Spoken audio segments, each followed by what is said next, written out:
ಯಾರೋ ನಿಮಗೆ ಒಂದು ಕೆಟ್ಟ ಮಾತು ಅಂದರು ಅಂತ ಇಟ್ಕೊಳ್ಳಿ, ನೀವು ತುಂಬ ಅವ್ರಿಗೆ ಸಹಾಯ ಮಾಡಿರ್ತೀರ, ಅವರೊಂದು ಕೆಟ್ಟ ಮಾತು ನಿಮಗೆ ಅಂತ ಕೂಡಲೇ ನಿಮಗೇನಾಗ್ತದಪ್ಪ, ನಿಮ್ಮ ಒಳಗಡೆ ಯಾವ ಥರ ಉದ್ವೇಗ ಉಂಟಾಗತ್ತೆ.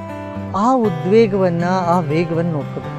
ಆ ವ್ಯಕ್ತಿಯ ಮೇಲೆ ನಾವು ಗಮನ ಸರಿಸೋದನ್ನು ಬಿಟ್ಟು ನಮ್ಮ ಮನಸ್ಸಿನಲ್ಲಿ ಏನಾಗ್ತಾ ಇದೆ ಅನ್ನೋದ್ರ ಬಗ್ಗೆ ಗಮನ ಹರಿಸೋಕ್ಕೆ ಶುರು ಮಾಡಿದ ತಕ್ಷಣ ನಮ್ಮ ವ್ಯಕ್ತಿತ್ವದಲ್ಲಿ ಒಂದು ಪರಿವರ್ತನೆ ಉಂಟಾಗುತ್ತೆ.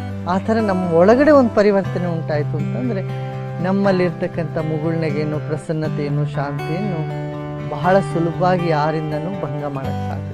ನಮ್ಮ ಒಳಗಡೆ, ನಮ್ಮ ಮನಸ್ಸಿನಲ್ಲಿ ಏನಾಗ್ತಾ ಇದೆ, ನಮ್ಮ ಉಸಿರು ಯಾವ ರೀತಿ ನಡೀತಾ ಇದೆ ಅನ್ನೋದ್ರ ಬಗ್ಗೆ ಸ್ವಲ್ಪ ಲಕ್ಷ್ಯ ಕೊಡಬೇಕಾಗುತ್ತೆ. ಇದನ್ನು ಕ್ರಮೇಣ ಅಭ್ಯಾಸ ಮಾಡ್ತಿದ್ದ ಹಾಗೆ ನಮ್ಮ ಜೀವನದಲ್ಲಿ ಒಂದು ಶಾಶ್ವತವಾದ ಒಂದು ಸ್ಥಿತಿ, ಪ್ರಸನ್ನತೆ, ಶಾಂತಿ ಉಂಟಾಗುತ್ತೆ. ಅದನ್ನು ಬೇರೆ ಯಾರಿಂದನೂ ತೆಗೆದುಕೊಳ್ಳೋಕ್ಕಾಗಲ್ಲ.